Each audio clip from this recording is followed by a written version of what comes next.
Pin up versus pin down, let's talk about it. Jason Valenzuela here with Millennium Bowling Supply, coming at you again with a different type of video than what I've been doing.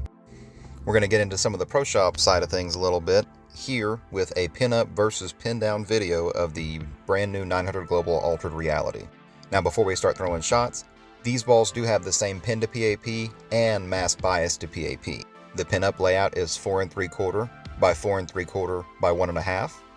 And the pin down layout is 4 3/4 by 4 3/4 by 4. So one is pin up, one is pin down, but there are as few variables as possible other than that. The surfaces are the same. You'll see the pin up one go down the lane here for a few shots, and then you'll see the pin down one go down the lane for a few shots, and then I'll actually throw them head to head, shot for shot against one another. A lot of people understand the basic idea. Once you go pin up, you get longer and stronger. You go pin down and you smooth the ball out and make it earlier. That's generally true. But especially for asymmetrical balls, there are two reasons that pin up and pin down balls are significantly different, and it's really important to know the differences so that you grab the right ball in the right situation. When you drill a ball pin up, you compress the transition from skid to hook to roll so that it's very quick. So when the ball spins up and goes from the skid phase to the hook phase, it changes direction very hard. If you don't have enough oil and the ball spins up too soon, you will see the kind of hockey stick, roll out, lock up type of look down the lane out of the pin up ball because it didn't get far enough down the lane to the correct spot at the break point before it hooked. You also increase the total differential of a bowling ball whenever you drill it pin up, which makes the ball flare more. This additional flare magnifies that change of direction as well. When you drill a ball pin down, you reduce the total differential, and so you smooth out that transition. You make the ball where it changes direction a little bit slower, hence the smoothness that a lot of people read out of pin down stuff versus pin up stuff.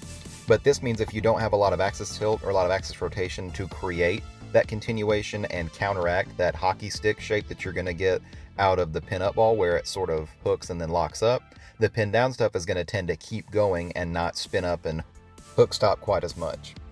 A pin down ball, if you keep the mass bias the same like I have in these situations, you also reduce the intermediate differential when you go pin down versus pin up because you get the mass bias further away from the thumb hole. The closer the mass bias is to a drilled thumb hole, the larger the total intermediate differential is on the final drilled ball. This makes the change of direction harder as well. So it's all of these different things that essentially lead to one result times 3. Pin down stuff is not going to transition as hard, and so it's going to roll out less, but whenever it's in play, it may not make the corner as well as something that's pin up. Overall, pin up bowling balls are going to be better whenever the lanes are dead fresh, because the oil in the middle part and the front part of the lane is going to get the ball far enough down the lane so that when it spins up, it doesn't do it too early and it actually continues through the pins the right way. Pin down stuff is going to mid lane a little harder because it's going to spin up sooner and be smoother for a couple of reasons. One, that buffer is lower. 2, the mass bias is further from the thumb hole, so you have less intermediate differential and a smoother breakpoint shape. And finally, because whenever you drill the pin down, you are reducing the total differential of the ball, making it flare a little bit less. So you can probably tell watching these shots go down the lane, I tend to prefer pin down stuff on my asymmetrical balls. I don't run into enough oil to be able to throw the pin up stuff unless it's milder, meaning the intermediate differential is lower to start with. Those types of balls are more symmetrical, and so they don't tend to do that hook stop thing that some of the larger asymmetrical cores do, even if I do drill them pin up. Once again on these two balls, same pin to PAP and same mass bias to PAP, so very few variables other than the pin buffer being different, resulting in a pin up versus pin down. Let me know in the comments if you have a preference on pin up or pin down, or why you think you like one more than the other. If you like this video, let me know. I'd love to get into more of the technical side of these things and talk about, what people want to learn about. There's a lot of media out there.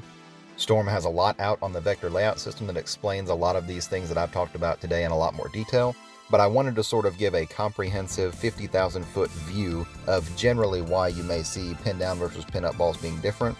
And if you hear someone say, oh, pin up, pin down doesn't matter, it matters a lot on asymmetrical stuff. It does matter less on symmetrical stuff since there's not a marked mass bias before the ball is drilled. You're not actually going to move the PSA no matter how you drill the ball now that you can't put a weight hole in it. But for asymmetrical balls especially, pin up versus pin down becomes really important depending on the condition that you're bowling on and depending on when you want to be able to throw the ball. My pin down Altered Reality has seen a lot more action than my pin up one because I haven't caught just a whole bunch of oil where I needed a pearl ball like that. But the pin down one is actually usable on our league shot. Once again, check out some other media that's out there on this stuff. I hope you learned something today. Thanks so much for watching, and we'll see you next time.